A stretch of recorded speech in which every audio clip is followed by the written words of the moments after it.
गुरुर्विष्णु गुरुर्देवो महेश्वरा गुरुर्साक्षात् परं ब्रह्म तस्मै श्री गुरुवे नमः। तस्मै श्री गुरुवे नमः। हरिओम। हमने कल किए थे 30 श्लोक तक, 30 तक किए थे ना, और इसी को हमने बताया था कि तीसरे चैप्टर में अगर कोई भी प्रश्न बने हैं तो वो 30 श्लोक से ही बने हैं, 2 बार बने हैं। एक मिनट,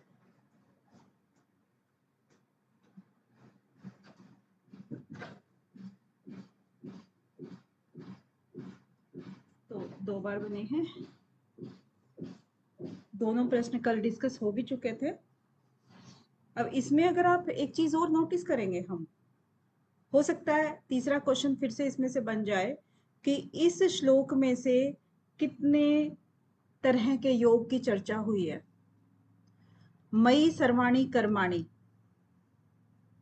मयि सर्वाणि कर्माणि, तो ये क्या है, मेरे ही अर्पण कर दो, यानी संन्यास्य है ना, कि ये मेरे ही अर्पण अगर तुम कर्म कर देते हो, मुझे अर्पण कर देते हो अपने सारे कर्म।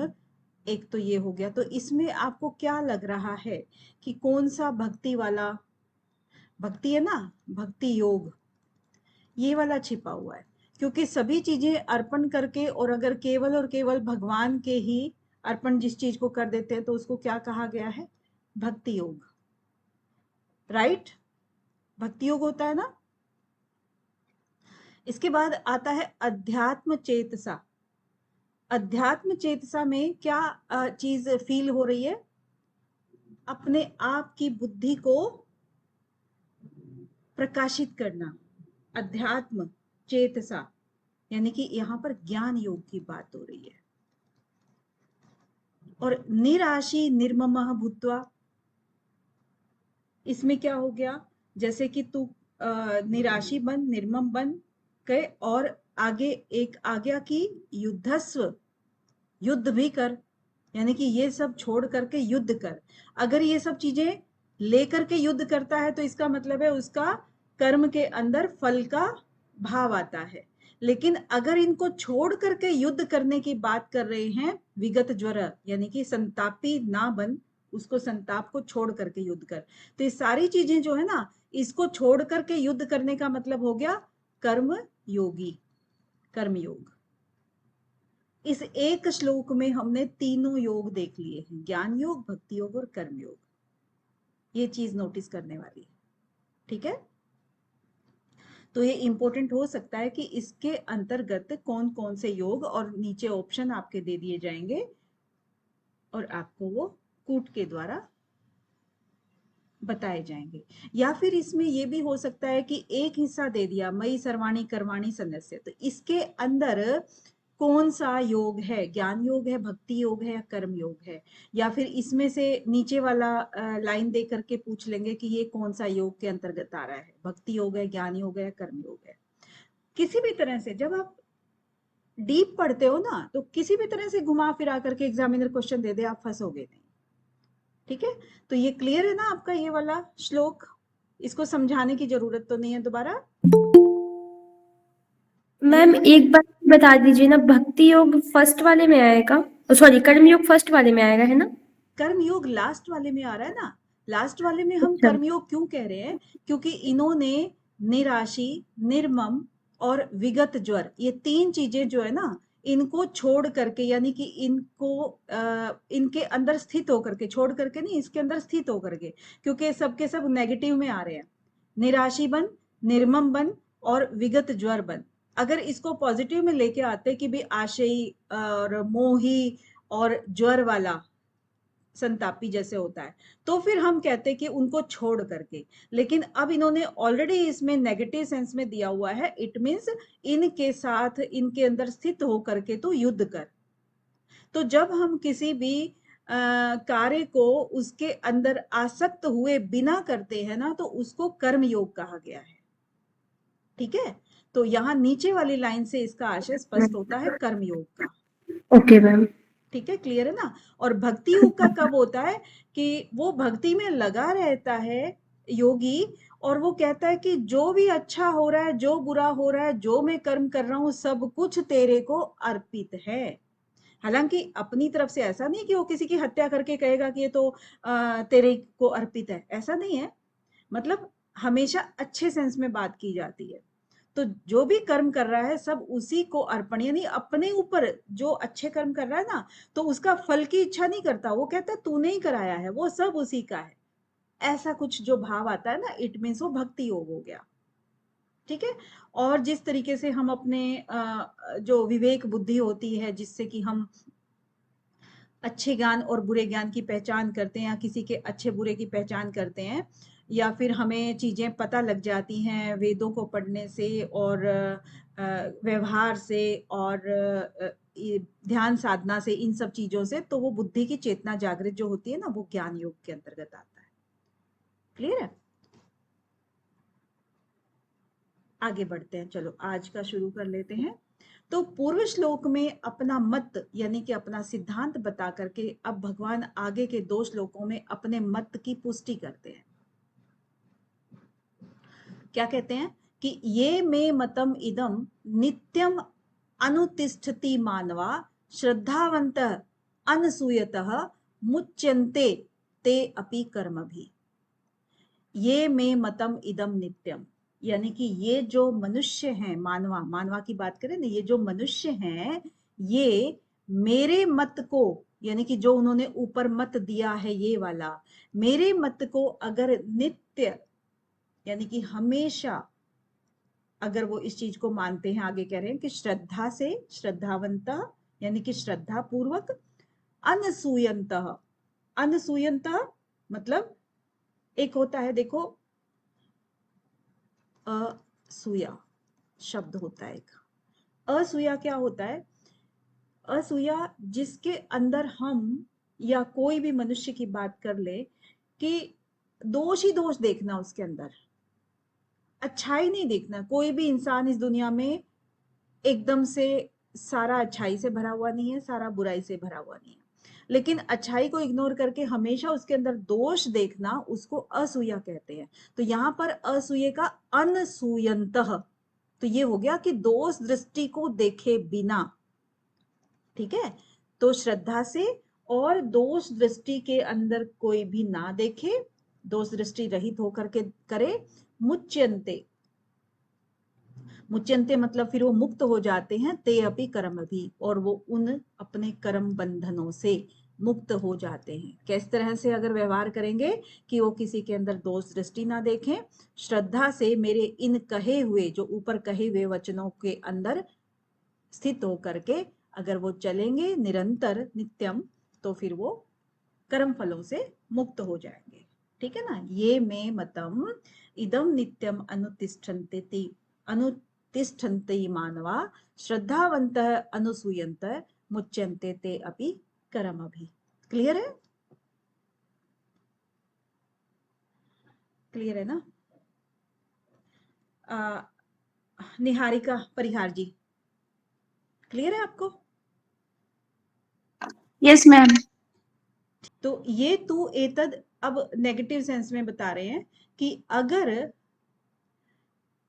जो मनुष्य मेरे मत को क्या करते हैं, दोष दृष्टि में देखेंगे, इस मत में दोष दृष्टि को देखते हुए न अनुतिष्ठन्ति मे मतम, मेरे मत को दोष दृष्टि से देखते हुए वो यहाँ पर पालन नहीं करेंगे, तब सर्वे ज्ञान विमूढ़ान, विमूढ़ान, सर्व ज्ञान विमूढ़ान, यानी कि सभी ज्ञानों में फिर वो मोहित, तान विद्वि नष्टान अचेतस, यानी कि फिर वो उस विवेकी, अविवेकी जो पुरुष हो जाएंगे ना वो, क्योंकि अचेतस, चेतस होता है विवेकी पुरुष और अलज्ञ है तो अविवेकी पुरुष, तो वो नष्ट हुए ही समझ लीजिए उनको, विद्वी उनको जान लीजिए, विद्वी मतलब उनको जान लो कि जो भी मेरे इन कहे हुए सिद्धांत को, मत को अगर वो दोष दृष्टि देखते हैं, उसको पालन नहीं करते हैं, तब वो सभी प्रकार से वो विमूढ़ हो जाते हैं, यानी कि उनका ज्ञान भ्रमित हो जाता है, और उन प्राणियों को, उन मनुष्यों को तुम नष्ट हुए ही समझो। क्लियर है? अब आगे कहते हैं कि भगवान के मत के अनुसार कर्म न करने से मनुष्य का पतन हो जाता है। ठीक है, ऐसा क्यों है? इसका उत्तर भगवान आगे के श्लोक में देते हैं। क्या कहते हैं कि सदृशम सदृशम चेष्टते सव्यया स्वस्य प्रकृतिर्ज्ञानवान अपि प्रकृतिम यान्ति भूतानि निग्रह किम करिष्यति। तो क्या कह रहे हैं कि सदृशम चेष्टते स्वस्य, कि सदृशम, सदृशम क्या होता है कि जो उसके अनुसार, जैसे कि देखा, प्रकृति के अनुसार जो जो चीज हमें दिखाई पड़ती है, संपूर्ण प्राणी जो होते हैं ना, प्रकृति को ही प्राप्त होते हैं, जैसे प्रकृति के अधीन होकर ही कार्य करते हैं, यानी कि गुणों के अनुसार ही कार्य करते हैं। तो सदृशम चेष्टते स्वस्या, स्वस्या मतलब अपनी प्रकृति, अपनी अपनी प्रकृति। अब पीछे हमने गुणों की बात की थी ना, कि प्रकृति के अंदर सबसे पहले गुण होते हैं, त्रिगुण, त्रिगुणात्मक प्रकृति होती है। तो उन गुणों के अंतर्गत जितने भी प्राणी मनुष्य होते हैं, वो उसी तरह से उसके अधीन होकर के ही व्यवहार करते हैं। तो अपनी अपनी प्रकृति के अंतर्गत ही वो व्यवहार करते हैं। ज्ञानवान भी, ज्ञानवान अपि, ज्ञानवान महापुरुष भी उसी प्रकृति के अनुसार व्यवहार करते हैं। प्रकृतिम यान्ति भूतानि निग्रह किम करिष्यति। अगर जो प्रकृति के गुणों के अनुसार ही कार्य करता है, तो फिर इसमें कोई किसी का क्या ही निराकरण कर लेगा, मतलब फिर उसमें किसी का क्या ही काम हो सकता है। यानी कि है ही प्रकृति के वश में सब कुछ, तो वो अपनी प्रकृति के अनुसार ही वो चेष्टा भी करता है। चेष्टते स्वस्या, है नहीं, अपनी प्रकृति के अनुसार ही वो, चाहे वो ज्ञानवान हो तब वही चेष्टा करता है। तो प्रकृतिम यान्ति भूतानि, यानी कि प्रकृति को ही फिर वो प्राप्त हो जाते हैं, वो भूत। निग्रह किम करिष्यति, फिर उनको कोई कैसे ही कर सकता है, मतलब फिर इसमें किसी का हट क्या ही करेगा कि हम उसको कैसे ही बदल सकते हैं। तो प्रत्येक मनुष्य का अपनी प्रकृति को साथ लेकर ही जन्म होता है, और उसकी प्रकृति के साथ ही उसके कर्म करने पड़ते हैं। इसीलिए अब भगवान आगे के श्लोक में प्रकृति को शुद्ध करने का उपाय बताते हैं। अब ठीक है, अब उसके गुण के अनुसार वो पैदा हुआ है, व्यवहार कर रहा है, लेकिन उसको सुधारने के लिए उसको बुद्धि भी दी है, तो उसको हम कैसे शुद्ध करेंगे वो अगले श्लोक में बताते हैं। कहते हैं कि इंद्रियस्यार्थे राग द्वेषो व्यवस्थितौ तौ न वशम आगच्छेत तौ हि अस्य परिपन्थिनौ। अब इंद्रियस्य अर्थे, इंद्रिय के अर्थ में, इंद्रिय के अर्थ में, यानी कि सभी इंद्रियां जो है ना, अपने अपने विषयों के अर्थ में, क्योंकि उनकी सबके अपने विषय होते हैं सभी इंद्रियों के। और फिर राग द्वेषो, राग और द्वेष के अंदर वो क्या करते हैं, व्यवस्थित, वो व्यवस्थित होते हैं। यानी कि राग होगा तो उसको प्रतिकूलता होगी, और द्वेष होगा तो प्रतिकूलता होगी। यानी कि कोई सुख होगा तो उसको अनुकूलता लगेगी, सुख लेना चाहता है ना, और दुख को छोड़ना चाहता है, तो अनुकूल प्रतिकूल परिस्थितियों में वो व्यवस्थित होते रहते हैं। इंद्रियों के विषयों के साथ में आसक्ति और विरक्ति नियमों के अधीन स्थित रहती हैं, व्यवस्थित होती हैं। तयो न वशम आगच्छेत, तयो मतलब मनुष्य उन दोनों के, ठीक है, उन दोनों के वश में क्या रहती है, आगच्छेत, नहीं होना चाहिए। आगे कहते हैं न, उनके दोनों के वश में नहीं होना चाहिए। यानी कि इंद्रियों के विषय में जो राग द्वेष वगैरह जो दो चीजें बताई है ना, उनके विषय में उनके वश में नहीं रहना चाहिए। तौ ही अस्य परिपन्थिनौ,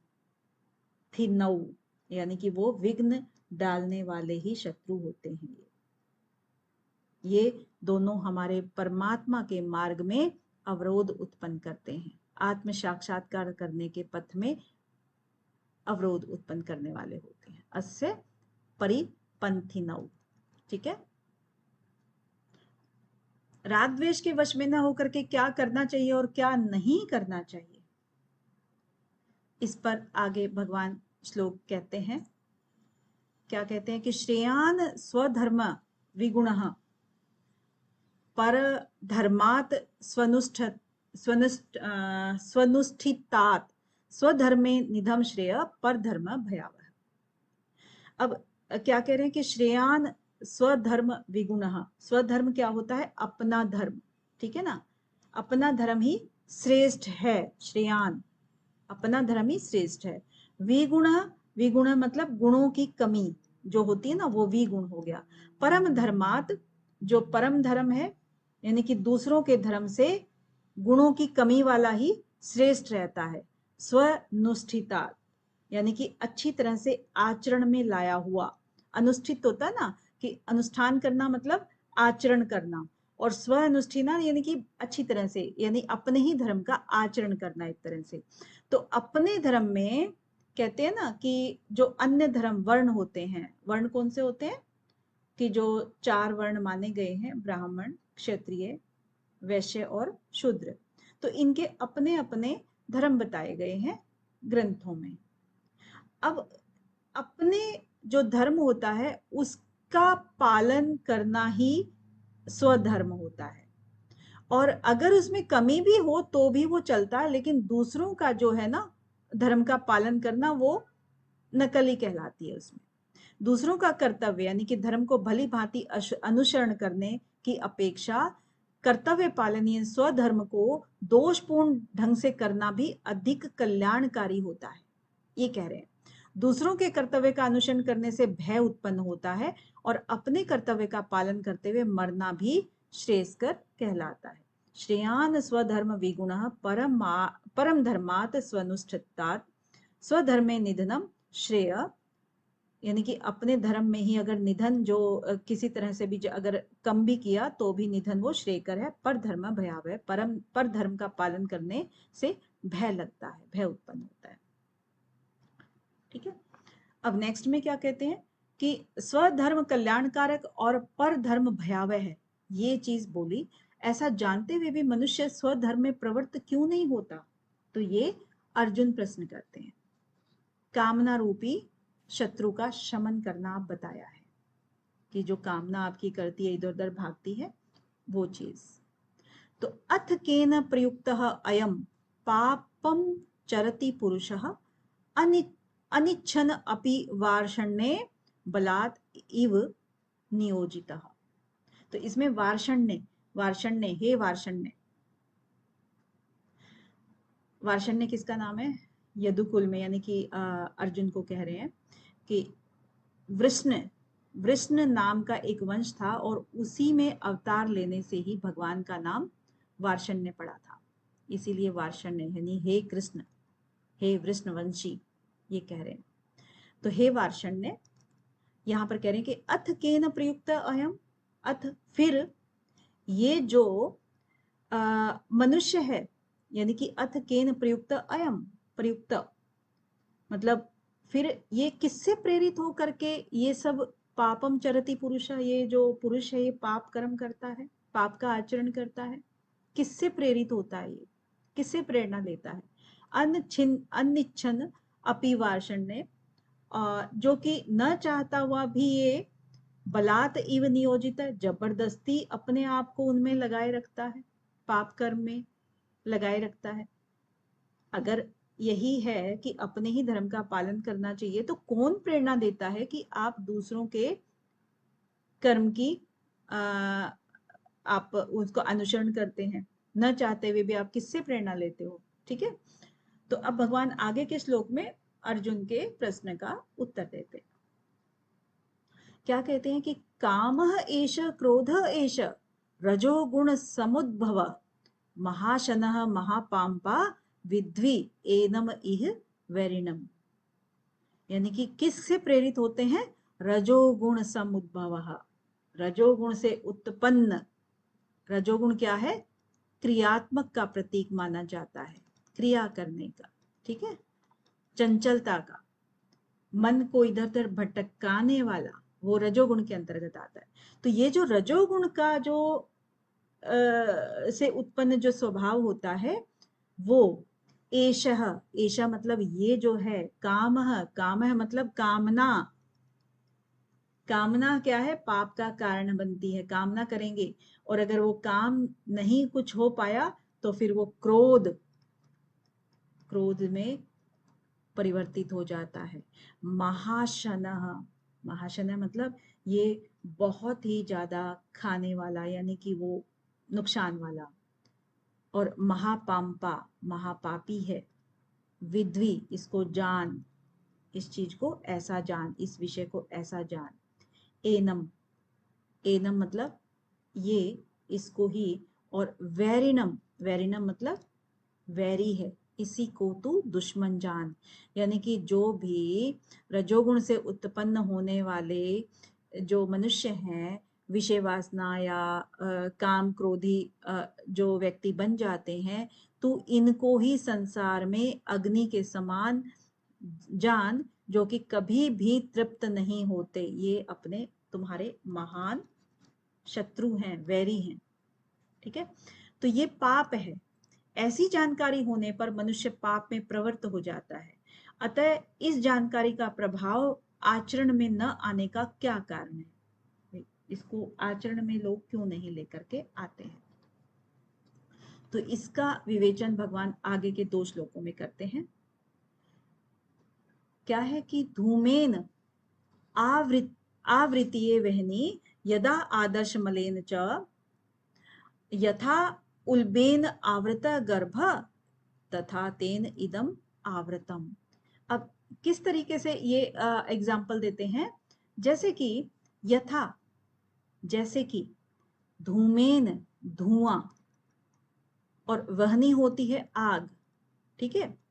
तो उस तरीके से, जिस तरीके से जो धुआं है, धुएं से अग्नि, और धूल से यदा आदर्श मलेन, आदर्श मतलब जो आपका क्या बोलेंगे इसको, शीशा, ठीक है, दर्श, जहां से दर्शन हम लेते हैं, आदर्श। जिस तरीके से धूल से शीशा और अग्नि जो है धुएं से ढक जाती है, यथा उल्बेन आवृता, इसी तरह से उल्बेन यानी कि जेर से, उल्बेन क्या होता है, जेर, जेर होता है जो गर्भ को ढका के रखता है, चारों तरफ उसके फैला रहता है, उसको बचा के रखता है, ढका के रखता है, यानी उससे एकदम सीधा दिखता नहीं। तथा तेन इदम आवृतम, उसी तरह से ये जो कामना है, ये ज्ञान के द्वारा ढकी रहती है। यानी कि ऐसे ही उस कामना के द्वारा ये ज्ञान, मैंने उल्टा बोल दिया था पहले, कि जो कामना जो होती है, इच्छा जो होती है, उससे ज्ञान ढका रहता है, ज्ञान ढका रहता है। तो उन्होंने एग्जाम्पल किस किस के दिए इसमें? एक तो आग और धुएं का दिया, दूसरा उसने शीशे और धूल का दिया, इसी तरह, और एक दिया इसने गर्भ को जेर से ढकने वाला। और किसका एग्जाम्पल थे सारे? कि कामना जो है, इच्छा जो है आपकी, वो ज्ञान को ढक लेती है, ठीक है। तो 3 एग्जाम्पल के द्वारा ये बताया गया। क्लियर है गीता जी? क्लियर है? जी मैम। ओके, कोई चीज नहीं समझ आए आप दोबारा पूछ लेना, क्योंकि मस्ती में हम मैम आगे एक बार बढ़ते बता चले दीजिए जाते फिर हैं, से। फ्लो में बढ़ते चले जाते हैं, ठीक है।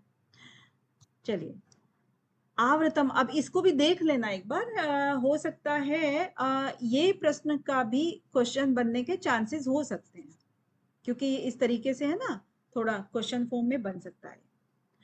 आगे, आवृतम ज्ञानम एतेन ज्ञानिनः नित्यवैरिणा काम रूपेण कौन्तेय दुष्पुरेण अनलेन च।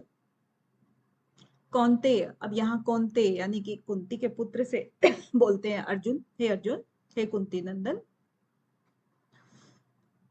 एतेन यानी कि इस अनलेन, अनलेन और दुष्पुरेण यानी अग्नि के समान कभी भी तृप्त न होने वाला। अनलेन अनल होता है ना, अनल, आप उससे अनलेन लगाइए। और दुष्पुरेण मतलब जो कभी भी तृप्त ना हो। जैसे अग्नि कभी भी तृप्त नहीं होती, उसमें जितना डालोगे उतना ही वो प्रज्वलित होती है। उसी तरीके से हे कौन्ते, जो काम रूपेण यानी कि कामना रूप है आपकी, वो आवृतम ज्ञानम आपके ज्ञान को आवृत कर लेती है। मनुष्य का जो विवेक है वो ढक जाता है। ज्ञानिनः नित्य वैरिणा, जो कि विवेकी ज्ञानियों के लिए क्या है, नित्य वैरी का रूप धारण करते हैं, यानी नित्य वैरी होते हैं इसके मनुष्य के, वो हमेशा वो दुश्मन होते हैं। जिस तरह से अग्नि कभी भी संतुष्ट नहीं होती है, तुष्ट नहीं होती है, वो कभी भी तृप्त नहीं होती है, इसी तरह से विवेकी मनुष्य के जो काम रूप हैं, जो कामना है, जो इच्छाएं हैं, वो कभी भी तृप्त नहीं होंगी, तो वो वैरी यानी कि वो उसके दुश्मन का काम करेगी। दुश्मन की संज्ञा दी है उसको। ठीक है, आगे चलते हैं।